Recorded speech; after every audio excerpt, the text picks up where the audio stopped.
Why do we do what we do? Because we have to. Because we are indignant. Because if we don't, no one else will. Because we have a rage for justice. When my husband passed away, I was left with $500,000 in medical bills, and I refused to sign that confidentiality agreement so I could speak out about it, even though they came back and said, we will pay all the medical bills if you will sign this agreement and be quiet about what you've learned and about what you've been through. I said, no, I want to speak out about it.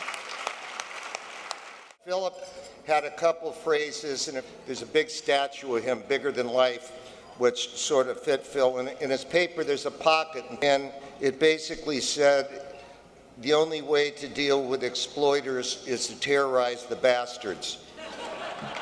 That's what Joe Cochette does to the exploiters and the bad people. He shows them the depths of hell, and they end up either settling or get their brains beaten out in court. So people give me credit for saving those buildings. Let me tell you who saved those buildings for the state of California, your children and your grandchildren. That's Anne Marie Murphy. And we had to get this case done. We had about 15 days to stop the sale. She has 2 twin boys, small. This was around the Christmas holidays. We were all working feverishly. She brought the kids into the firm, put them in her office, and would work till midnight to save those buildings. Innocent children, innocent citizens are being denied coverage on a daily basis for profit in the United States. I'm not an attorney. I am not a politician. I'm a mother who lost her daughter. I'm a mother who is determined to make healthcare changes for no more denial.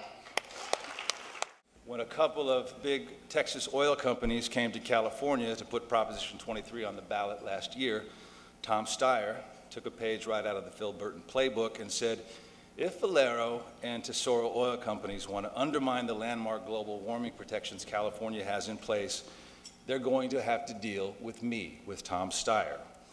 In 1859, 50% of what people considered value south of the Mason-Dixon line was human beings. They had to have a national conversation about what that meant. They conducted that conversation with bullets and bayonets.